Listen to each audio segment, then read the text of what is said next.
Let me tell you about the night my life decided to take a hard left into a soap opera scripted by a sadist. It was a Tuesday, because of course it was. Tuesdays are the universe's way of sneaking up on you, like a coworker who leaves their tuna sandwich container in the office fridge just to ruin your day. My name's Ethan Carter, a 32-year-old carpenter from Columbus, Ohio, who thought he was living the American dream, nice house loving wife, the whole picket fence package. Spoiler alert, I was wrong. Dead wrong. That evening, I'd spent 2 hours in the kitchen channeling my inner Gordon Ramsay, minus the accent and the urge to yell idiot sandwich at the cutting board. I was cooking Lauren Harper's favorite meal, lemon thyme salmon, marinated to perfection, with a recipe I dug up from some foodie blog that promised to teleport your taste buds to a Mediterranean villa. Garlic-infused rice that could probably make a grown man cry tears of joy. Hand-trimmed green beans, because apparently I was auditioning for Domestic God of the Year.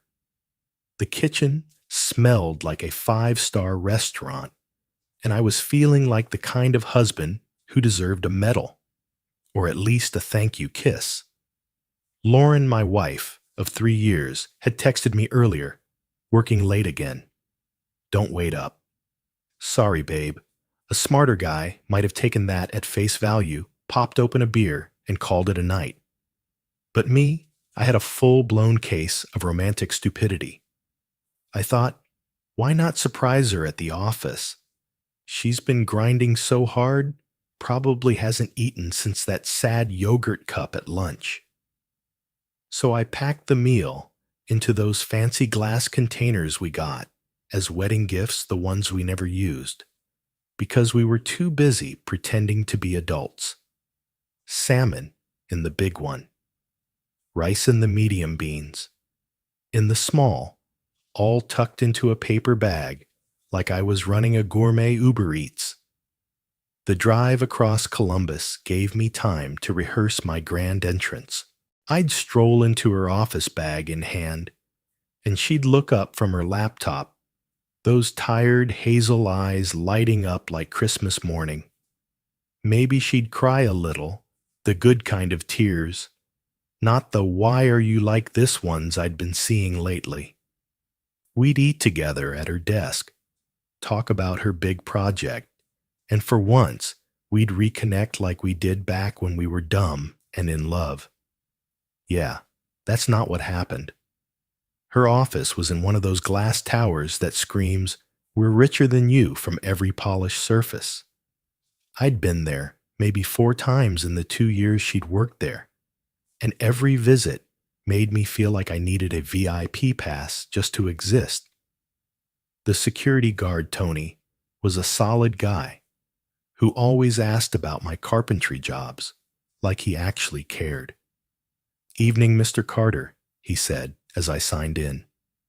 "Mrs. Harper's still upstairs. Working late, huh?" "You know how it is," I replied, holding up the bag. "Thought I'd bring her dinner." Tony grinned. "She's lucky to have you. Elevators to your left." The ride to the 14th floor felt like it took longer than a cross-country road trip.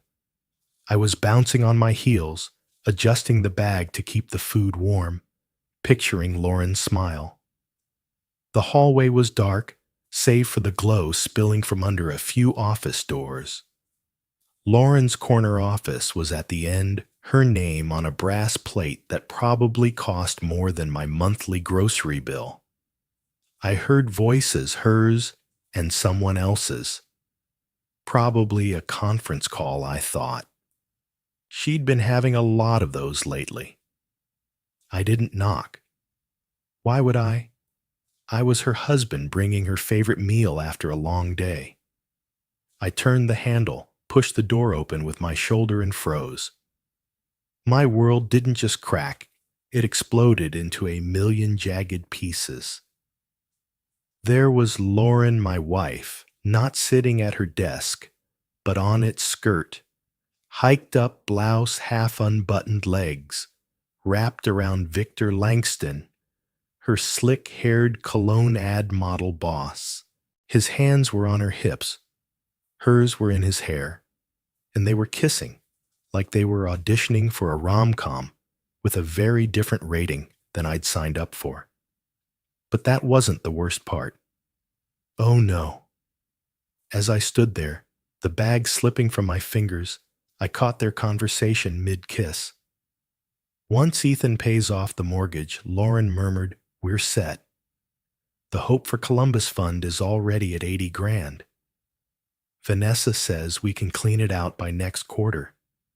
Victor chuckled, his voice like expensive whiskey.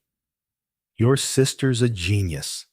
Screw over the community, screw over your husband, and we walk away rich. Time did that thing where it stretches like taffy and snaps like a rubber band." The bag hit the floor, containers clattering, but they didn't notice. They were too busy planning to fleece me and half of Columbus with their fake charity Hope for Columbus, which I'd been stupid enough to volunteer for, thinking I was helping kids in need. My heart was hammering so loud I thought it might punch through my chest. I didn't say a word. "What do you say to that? Excuse me? You're sitting on my wife and stealing from orphans." I turned, pulled the door shut with the precision of a man trying not to wake a sleeping dragon, and walked back to the elevator. The world felt like it was underwater, and I was drowning in it. You know how they say, hindsight's 20/20. Well, mine was like getting LASIK in the middle of a blackout, sitting in my truck outside our house, my house, I guess. Now that Lauren had turned it into a stage for her Oscar-worthy con, I started replaying the last 3 years like a masochist binge-watching a tragedy series. Every moment I'd brushed off, every red flag I'd chalked up to marriage, is hard work, was now glowing neon screaming, "Ethan, you absolute dumbass." I'm Ethan Carter, the guy who thought he was building a life with Lauren Harper, the woman I'd married in a backyard ceremony in Columbus, Ohio, where we danced to Springsteen under fairy lights and promised forever. Turns out, forever meant until I can fleece you for everything you're worth. The drive home from her office was a blur. The streets of Columbus mocking me with their normalcy, families eating dinner, kids riding bikes, neighbors waving like the world hadn't just imploded. My hands were still clamped on the steering wheel, white-knuckled, like I was trying to keep my life from spinning into the ditch. Lauren had been working late for months. At first, I bought it. She was climbing the corporate ladder at Langston and Associates, a marketing firm that oozed money and arrogance. Her texts were always the same, swamped with a project babe. "I'll be home late. Love you."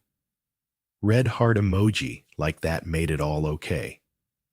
But then there were the little things, the way she'd come home smelling like wine instead of coffee. The new designer bag she called work expenses. The way she'd go straight to the shower claiming she needed to wash off the day while I reheated dinner and pretended not to notice her phone buzzing like a hornet's nest. And then there was Hope for Columbus, the charity she'd started with her sister, Vanessa Harper. Oh, Vanessa. If Lauren was the knife, Vanessa was the one sharpening it.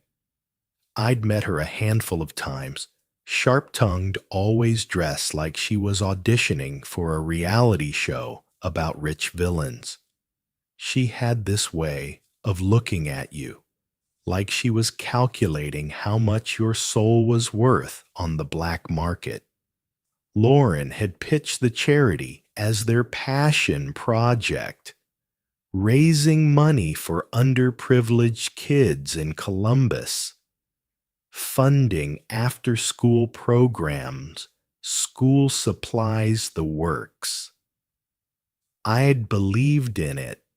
Hell, I'd volunteered for it, building bookshelves for their community center, handing out flyers at local fairs, even donating a chunk of my carpentry earnings because I thought we were making a difference. Now sitting in my driveway, the memory of Vanessa's smirk at the last charity gala hit me like a sledgehammer. She'd pulled Lauren aside, whispering something that made them both laugh while I was across the room chatting up donors like a useful idiot. I remembered Vanessa's voice, low and conspiratorial during one of our rare dinners together. "Ethan, you're so good for Lauren. She needs someone steady, someone who keeps things grounded while she's out there changing the world." At the time, I thought it was a compliment. Now I realized it was code for keep paying the bills, sucker, while we bleed this town dry. The kicker, Vanessa had tried to rope me into one of her investment opportunities a few months back. Some real estate deal that sounded like a pyramid scheme dressed up in a power suit. "It's a sure thing, Ethan," she'd said, leaning across the dinner table with a smile that didn't reach her eyes. "You could double your money, help the charity set you and Lauren up for life." I'd passed, not because I was some financial genius, but because my gut said something was off. Lauren had been pissed, called me too cautious, said I was holding her back. Holding her back from what robbing me blind faster. The charity was the real gut punch. I'd believed in hope for Columbus because I believed in Lauren. I'd seen her cry at those fundraising events talking about giving kids a chance. I'd clapped like a trained seal when she gave speeches about community and hope. But now her words from the office echoed, "The fund is at 80 grand. Vanessa says we can clean it out by next quarter." They weren't just cheating on me. They were stealing from kids, from families, from the same community that trusted them. In America, you don't get much lower than that. It's like spitting on the flag, kicking a puppy, and eating the last slice of apple pie all at once. My phone buzzed in the passenger seat, Lauren probably realizing the salmon was cold and her husband wasn't. I let it go to voicemail. The silence in the truck wasn't peaceful. It was heavy like the air before a tornado. I kept seeing her on that desk. Victor's hands honor their laughter about screwing over Columbus while I played the dutiful husband. And Vanessa, the puppet master pulling strings I didn't even know existed. How long had this been going on? How many dinners had I cooked? How many nights had I waited up while they laughed at how easy I was to play? I wasn't just a betrayed husband. I was the mark in a con that stretched from my marriage bed to the heart of my community.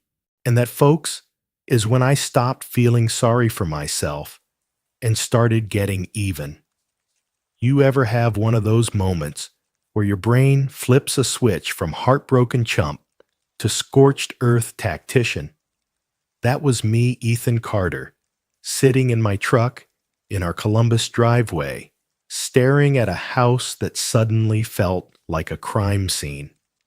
The image of Lauren Harper, my so-called wife, tangled up with Victor Langston on her office desk, was bad enough. But hearing them laugh about fleecing me and the community with their fake charity, Hope for Columbus, that wasn't just a betrayal. It was a declaration of war. And I wasn't about to wave a white flag. No, I was going full nuclear, and I was going to make it quick. First things first, the money. Thank God for smartphones, because they let you dismantle a marriage faster than you can say adultery. I pulled up our joint accounts, checking savings, the someday we'll go to Italy fund we'd been building for years. Lauren loved to dip into those accounts for her work expenses, which I now realized were probably spa days and secret dinners with Victor. With a few taps, I transferred every last cent into my personal account, the one I'd kept separate because I'd wanted a shred of independence. Funny how that decision, which Lauren used to mock as paranoid, was now my lifeline. 47 grand gone from her reach in under 10 minutes. Confirmation emails pinged in transfer of $47, $332 completed. Each one felt like a tiny middle finger to her plans. Next up, the credit cards. Lauren treated those things like her personal happiness dispensers, racking up charges for designer shoes, client dinners, and God knows what else. Well, sweetheart, the shopping spree's over. I canceled every card she had access to, the joint Visa, the Amex I'd added her to, even that stupid home goods store card she'd convinced me to get because it'd save us money. Card ending in 4782, successfully canceled. Another ping, another victory. I could almost hear her trying to buy her next latte, and getting that card declined embarrassment. Good. Then came the locks. I'm a carpenter by trade, so I know my way around a deadbolt better than most people know their Netflix password. I had spare hardware in my truck, always do, because you never know when a client's going to call you at midnight about a busted door. In 30 minutes flat, I rekeyed every lock on the house. Front door, back door, garage. Lauren wasn't getting in unless she brought a battering ram. The whole time I kept hearing her voice from the office. Once Ethan pays off the mortgage, we're set. Yeah, well, you're not setting foot in my house again. But the real bombshell came when I checked our shared banking app one last time, just to make sure I hadn't missed anything. That's when I founded a hidden account in Lauren's name, linked to our joint profile, but buried under some obscure submenu I'd never bothered to check. $50,000 sitting there like a dirty secret. The account was labeled Hope for Columbus, Operating Fund. My stomach dropped. This wasn't just our money. This was donation money from families, churches, and small businesses who thought they were helping kids. Lauren Victor. And oh, you bet your ass, Vanessa Harper had been siphoning it off for their own little love nest. In America, stealing from a charity is like punching a nun in the face while burning a flag. It's the kind of thing that makes people want to riot. My phone buzzed again. Lauren probably realizing her world was about to implode. I let it go to voicemail again. Instead, I texted Rachel Kim, a co-worker of Lauren's I'd met at the company Christmas party. She was quiet, observant, the kind of person who saw everything but said nothing unless you asked. I'd always liked her. She didn't have that corporate shark vibe the rest of Lauren's team oozed. Hey, Rachel. Need to ask you something about Lauren. Call me. Her response came in seconds. I've been waiting for this. Give me 5 minutes. When Rachel called, her voice was low, like she was worried someone might overhear. Ethan, I'm so sorry you had to see that tonight. I've known something was off for months, but I didn't have proof until recently. She paused, then dropped a grenade. Lauren and Victor have been together for at least a year. And it's not just an affair. They've been funneling money from Hope for Columbus into a private account. Vanessa's in on it too. She's the one who set up the charity's fake financials. I overheard them last week talking about how they'll clean it out once you finish the mortgage payments. I gripped the phone so hard, I thought it might crack. How much are we talking, Rachel? At least 80 grand so far. Maybe more. I've got screenshots of their emails, Ethan. I can send them to you, but you need to be careful. Vanessa's dangerous. She's got connections, and she's not above playing dirty to cover this up. Dangerous how I asked my carpenter's brain, already picturing Vanessa as some kind of mob boss in stilettos. Let's just say she's got a history of making problems disappear. I'll send you what I have. Just watch your back. The screenshots hit my inbox a minute later, and they were worse than I could have imagined. Emails between Lauren Victor and Vanessa laying out their plan like they were writing a heist movie. Keep Ethan focused on the house payments, Vanessa wrote. He's too busy playing the perfect husband to notice. Once the mortgage is clear, we file for divorce, split the equity, and drain the charity fund. Clean exit, big payout. Lauren's reply was a single line. He's so trusting. It's almost sad. Almost sad. That's what she thought of me. The guy who built her bookshelves for her fake charity, who cooked her favorite meals, who believed in her lies about helping kids. I wasn't just a betrayed husband anymore. I was the idiot who'd been funding a criminal enterprise while thinking I was building a family. But here's the thing about hitting rock bottom. It's a solid foundation to start swinging from. And I was about to swing harder than a wrecking ball. You ever feel like your life's been hijacked by a crime novel, where you're the oblivious side character who didn't see the plot twist coming? That was me, Ethan Carter, sitting on my best friend Lucas Hayes' couch in Columbus, Ohio, staring at my phone like it was a ticking time bomb. The screenshots Rachel Kim sent me weren't just evidence of Lauren Harper's affair with Victor Langston. They were a blueprint for a heist that made Bonnie and Clyde look like amateur pickpockets.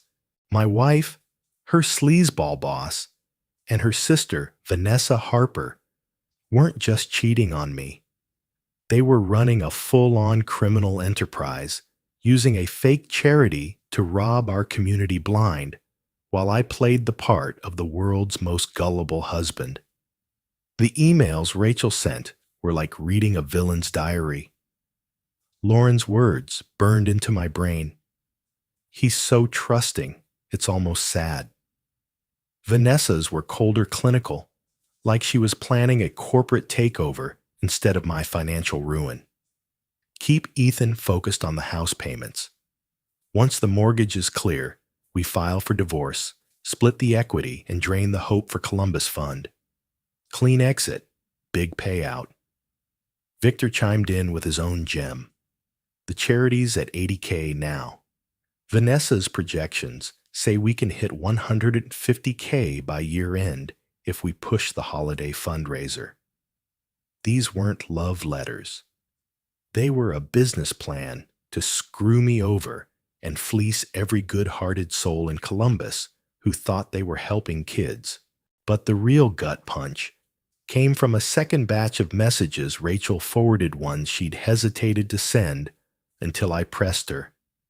Ethan, you need to see this, but it's worse, she'd warned. Worse than my wife cheating and stealing, hard to imagine. But Vanessa Harper found a way to sink lower than a snake's belly in a wagon rut. 6 months ago, she'd tried to pull me into a real estate investment scheme, pitching it as a way to support the charity and secure our future. I'd turned it down because it smelled like a scam. Too many buzzwords, too few details. Turns out, I was right. The messages revealed Vanessa's real plan: get me to sink $20,000 of my savings into a fake property deal, which she'd funnel straight into the Hope for Columbus account, then siphon off with Lauren and Victor. Lauren's response to Vanessa's idea was chilling. He's too cautious for that. Stick to the mortgage plan, it's slower. But he won't suspect a thing. I sat back on Lucas's couch, my hand shaking so hard I nearly dropped my phone. This wasn't just about Lauren cheating or even stealing from me. This was a calculated, months-long conspiracy to use me as their personal ATM while they defrauded an entire community. Hope for Columbus was supposed to fund school supplies, after-school programs, meals for kids who didn't have enough. I'd built bookshelves for their community center, handed out flyers at church events, smiled like an idiot while donors wrote checks. And all along, Lauren, Vanessa, and Victor were laughing, pocketing the cash, while kids went hungry. In America, you don't get much more despicable than that. It's like stealing from a church collection plate during a funeral. I showed Lucas the messages, and his face went from concern to something that looked like he wanted to punch a hole through the wall. "Man, this isn't just an affair," he said, scrolling through the emails. "This is some next-level evil. They're not just screwing you. They're screwing over every family who trusted them. Vanessa's running this like she's the damn godfather." Yeah, I said, my voice steady for the first time since I'd walked into Lauren's office. And I'm about to be their reckoning. I forwarded the screenshots to my email, backed them up on a USB drive, and started thinking like a man who'd just been handed a loaded gun. But there was one more twist Rachel dropped that made my blood run colder than a Midwest winter. "Ethan, there's something else," she said over the phone, her voice barely above a whisper. "Vanessa's been bragging about having friends in high places. She mentioned a city official who's been taking a cut of the charity money to keep quiet.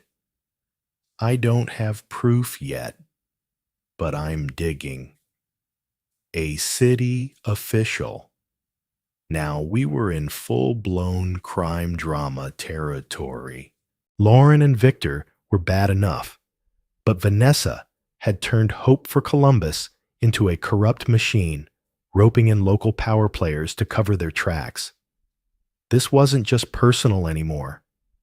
It was a betrayal of everything Columbus stood for: community trust, the kind of small-town decency that makes you believe in the American dream. I could feel the anger building, not the hot, messy kind that makes you do stupid things, but the cold, sharp kind that turns you into a force of nature. "Send me everything you've got," I told Rachel, "and keep digging. I'm not letting these people walk away from this." As I hung up, Lucas looked at me, his eyebrows raised. "You're not just planning to divorce her, are you?" "Nope," I said, already pulling up the contact info for a lawyer I'd heard about from a client. "I'm going to burn their whole operation to the ground, and I'm going to make sure they feel every flame." You know that moment when you realize you're not just playing defense anymore, but loading up for an all-out offensive. That was me, Ethan Carter, sitting in the sleek Columbus office of Olivia Bennett, a family law attorney who looked like she could shred a prenup with her bare teeth and make the other side thank her for it. I'd spent the last week at Lucas Hayes's bachelor pad, dodging Lauren Harper's increasingly desperate calls and texts while piecing together the ugliest puzzle of my life. My wife, her boss, Victor Langston, and her sister Vanessa Harper weren't just cheating on me. They were running a criminal empire disguised as a charity hope for Columbus, stealing from kids and families while planning to clean me out. But I wasn't about to let them waltz off with my money and my community's trust. No, I was building a legal warhead, and it was about to go nuclear. Olivia Bennett wasn't your average divorce lawyer. She had a reputation for handling cases where "till death do us part" turned into "till I destroy you" in court.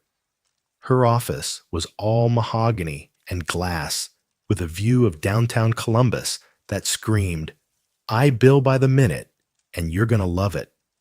I laid out everything the affair I'd walked in on the screenshots from Rachel Kim, exposing their plan to drain our house equity and the charity fund, and the bombshell about Vanessa's fake real estate scheme to swindle me further.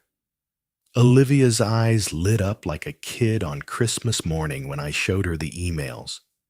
"Mr. Carter," she said, tapping a manicured nail on the printouts, "this isn't just a divorce case.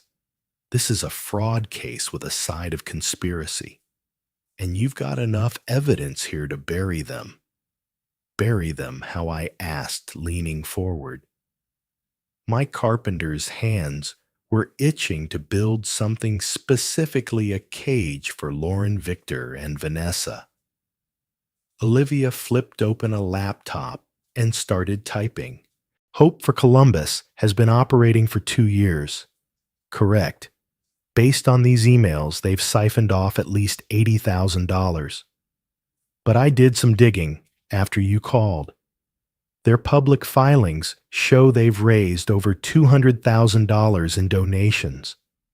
Where's the rest of it? Not in school supplies or community centers, I'll bet." She pulled up a spreadsheet that looked like it could launch a rocket. "I've got a forensic accountant on speed dial. We're going to trace every penny. And with these emails, we can prove intent to defraud not just you, but the entire community. 200 grand. My jaw hit the floor. I'd thought 80,000 was bad, but this was theft on a scale that could make a televangelist blush. In Columbus, where people work hard and give generously because they believe in helping their neighbors, this was a slap in the face to every family who donated $1 thinking it was feeding a kid. I could picture the church groups, the small businesses, the retirees who'd written checks at those glitzy fundraisers, all while Lauren and Vanessa toasted their scam with champagne, probably bought with their money. But Olivia wasn't done. "We're not just filing for divorce," she said, her smile sharp enough to cut glass. "We're going after them for fraudulent conversion breach of fiduciary duty and intentional infliction of emotional distress. We'll demand full ownership of the house restitution for every dollar Lauren spent on her affair and punitive damages for the charity scam. And if they fight back, we'll make sure they're looking at criminal charges." Criminal charges, I ask, my brain still catching up.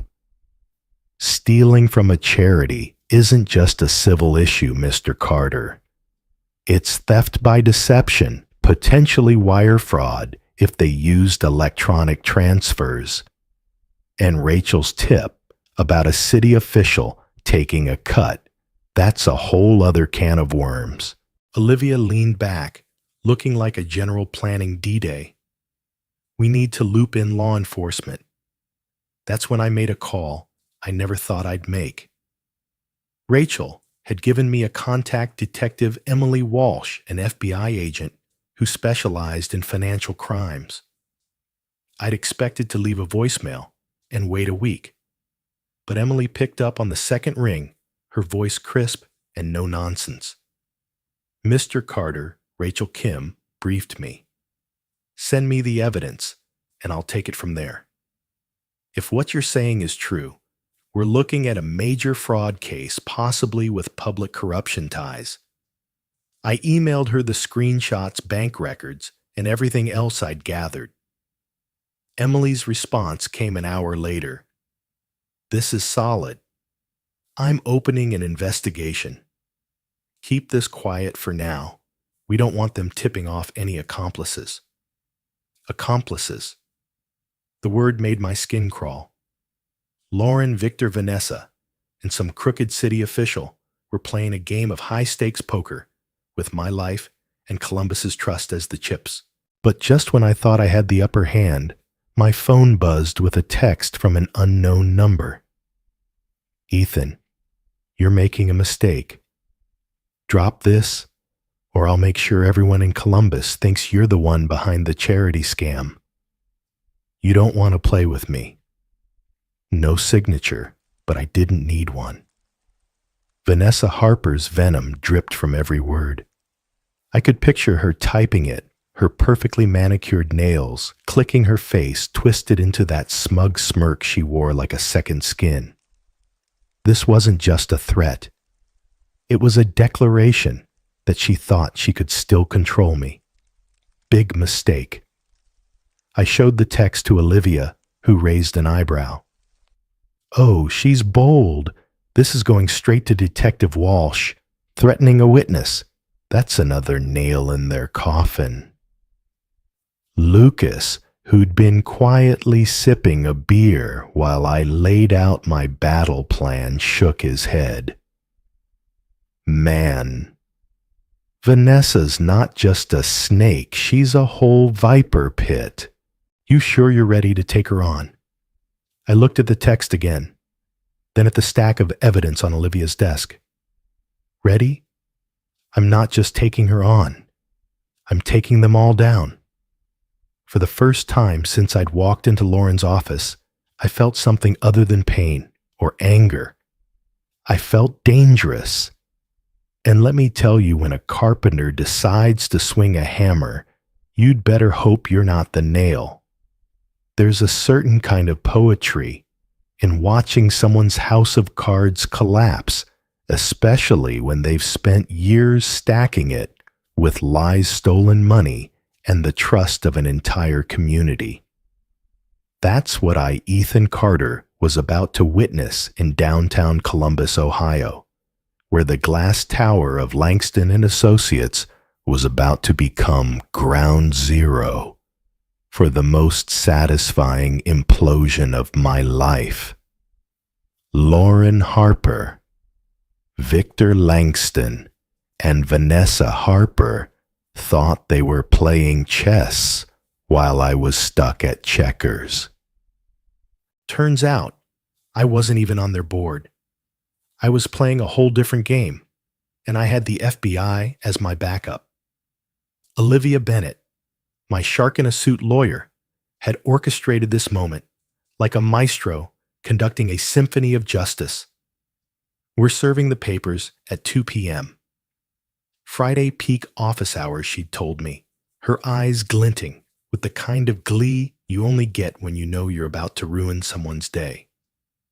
"And Detective Walsh is coordinating with her team for a little surprise." The surprise, it turned out, was an FBI raid to investigate the Hope for Columbus charity fraud, timed to coincide with the delivery of my divorce and fraud lawsuit papers.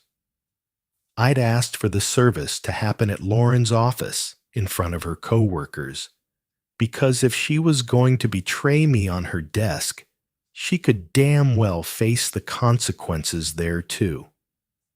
I didn't have to be there. Olivia said it was better if I stayed out of the spotlight, but wild horses couldn't have kept me away. Call it closure, call it petty, call it whatever you want.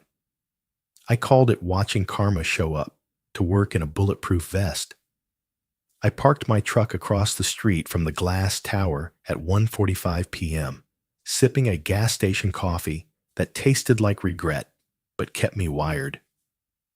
The process server, a guy named Mike, who looked like he'd delivered bad news since the invention of paper, arrived right on time, carrying a manila envelope thick with legal documents that would make Lauren wish she'd never met me. Behind him, 3 unmarked black SUVs pulled up, and out stepped Detective Emily Walsh and a team of FBI agents, all business in their dark suits and earpieces. It was like watching the opening scene of a blockbuster, except this time, I was the one holding the popcorn. At exactly 2:00 p.m., Mike strode through the glass doors, followed by Walsh and her team. I leaned forward in my truck, my heart pounding like a jackhammer, somewhere up on the 14th floor. Lauren was about to get served divorce papers, fraud charges, and a side of federal investigation. The beauty of it was the symmetry. I'd walked into that building 2 weeks ago as a clueless husband carrying salmon. Now, I was back as the guy who'd flipped their entire scam upside down. Rachel Kim had tipped me off that the office was buzzing that day, some big client meeting, so the place would be packed with witnesses. Perfect. 20 minutes later, Mike emerged, giving me a subtle nod from across the street. The papers were delivered. But the real show was just starting. Through the glass doors, I saw commotion people running, voices raised.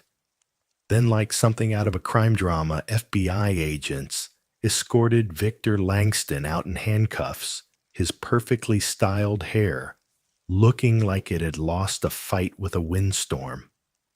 His face was pale, his tie askew, and he kept muttering something to Walsh, probably begging for a deal. The guy who'd laughed about screwing over Columbus while kissing my wife was now starring in his own perp walk. But the cherry on top, Vanessa Harper. Rachel texted me real-time updates. Vanessa just tried to bolt out the back exit. FBI caught her at the elevator. She's screaming about her lawyer. I could imagine Vanessa, all designer heels and venom, thinking she could outrun federal agents like she was in some action movie. Spoiler, she wasn't. Walsh's team had been tracking her, and when they got word, she was planning to skip town plane tickets to Miami. Booked under an alias, they nabbed her at the airport an hour later. Turns out, Vanessa's friends in high places included a city council member who'd been taking bribes to keep the charity's books off the radar. Walsh's investigation had blown that wide open, and now the whole corrupt network was unraveling. I couldn't resist seeing Lauren's reaction for myself. I walked across the street, signed in with Tony the security guard, who gave me a knowing look, and rode the elevator to the 14th floor. The hallway was chaos coworkers, whispering phones out, probably live tweeting the corporate apocalypse. Lauren's office door was open, and there she was sitting at her desk, the same desk where she'd planned my ruin with Victor, clutching the manila envelope like it was a live grenade. Her face was ghost white, her hands trembling as she flipped through pages detailing fraud, financial abuse, and emotional distress claims. The FBI had already seized her computer, and an agent was bagging files from her desk. Victor was gone, carted off in cuffs, but Lauren looked up and saw me standing in the hallway. Our eyes locked, and for a split second, the world went quiet.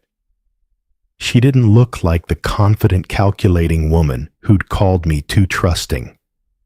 She looked like someone who just realized the house she'd built on lies was burning down around her. Ethan, she stammered, her voice cracking. Please, we can fix this. I didn't mean I didn't let her finish. I just smiled.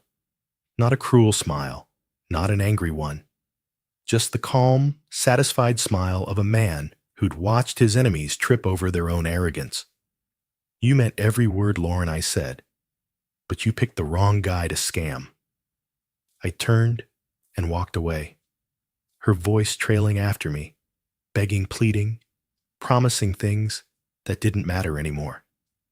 The office buzzed around her coworkers, staring, some horrified, some gleeful, all knowing that Lauren Harper's perfect facade had just been shattered in front of the people she'd lied to for years. As the elevator doors closed, I felt something I hadn't in weeks: peace. Not the fake peace of denial, but the real kind that comes when you know justice isn't just coming, it's arrived, sirens blaring, cuffs clicking.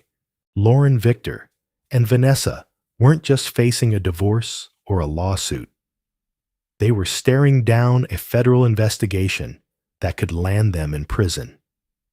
In Columbus, where community and trust are everything they'd committed, the ultimate sin, stealing from the people who believed in them. And I'd made sure they'd pay for it.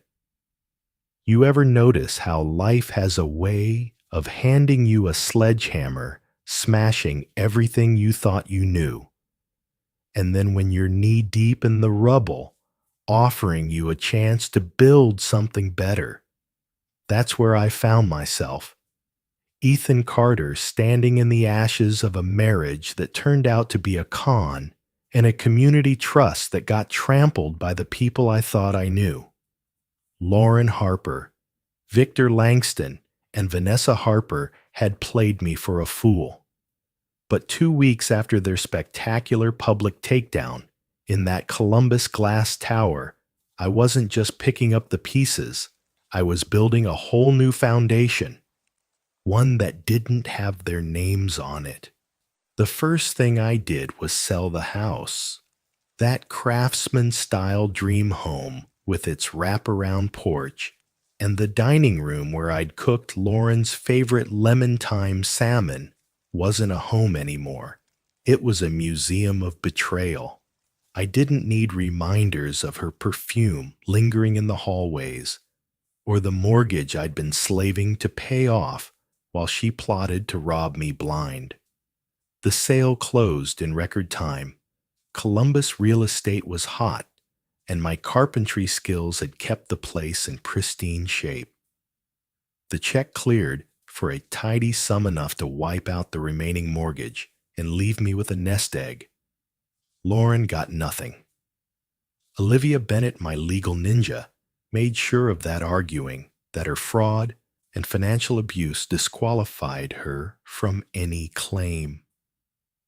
The judge agreed, and I walked away with the deed in my name and a clean slate in my heart.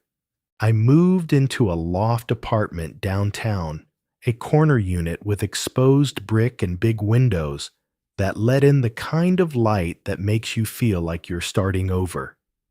The building had a coffee shop on the ground floor, Brew and Bloom, run by Mia Sullivan, a woman who could probably convince a tornado to calm down with her smile.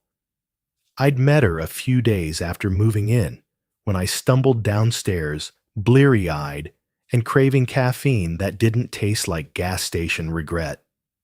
Mia was behind the counter, her auburn hair tied back, pouring espresso with the precision of a surgeon. Rough week, she asked, sliding a latte my way before I'd even ordered.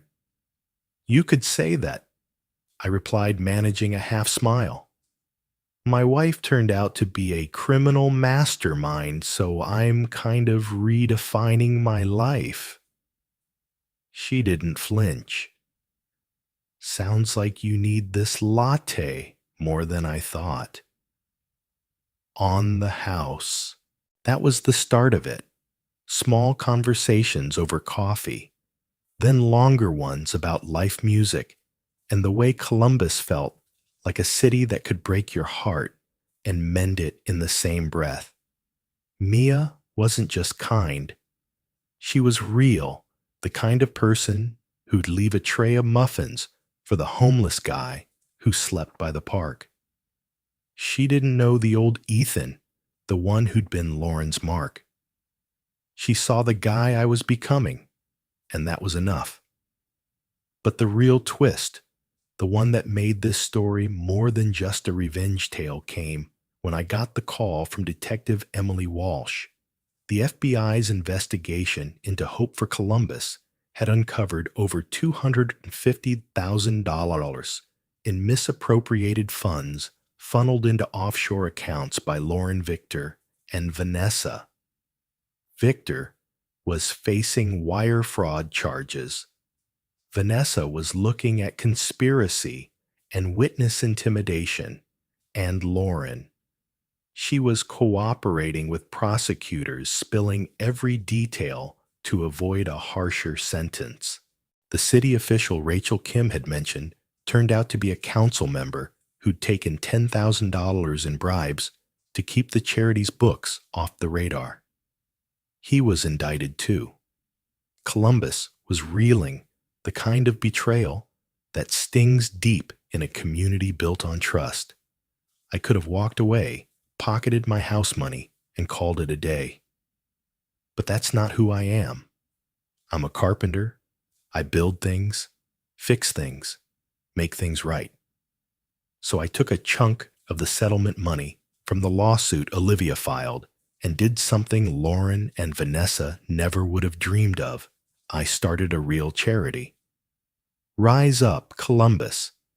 I called it focused on the same kids they'd pretended to help: school supplies, after-school programs, meals for families who were scraping by. I partnered with local churches, businesses, and even Mia's coffee shop, which became our unofficial headquarters. The first fundraiser was small, just a bake sale outside Brew and Bloom, but it raised $5,000 in a single weekend. People showed up not just with cash, but with stories about how Hope for Columbus had duped them too. For the first time, I felt like I wasn't just rebuilding my life, I was rebuilding the community's faith. A week later, a package arrived at my loft, a cardboard box with Lauren's handwriting scrawled across it. No return address, just my name, and a note taped to the top. Ethan, I'm sorry. Please read this. Inside, I could feel the weight of something: letters, maybe, or some pathetic attempt at an explanation. I didn't open it, didn't need to. Whatever Lauren had to say was just another lie, another manipulation, and I was done being her audience. I tossed the box into the dumpster behind the building, right next to the coffee grounds and yesterday's news. It felt like dropping a 1,000-pound weight off my shoulders. Mia was there when I came back upstairs, sitting on my couch with 2 lattes and a grin. You look lighter, she said, handing me a cup. That's because I am, I replied, taking a sip. The coffee was perfect, warm and strong, like the future I was building. Rise Up. Columbus was growing. My carpentry business was picking up, and Mia and I were starting something real, something honest. Lauren Victor and Vanessa had tried to burn down my world, but all they did was clear the ground for something better. I wasn't just a guy who'd survived a betrayal. I was a man who'd turned it into a legacy. And in Columbus, where community is everything, that's the kind of victory that lasts.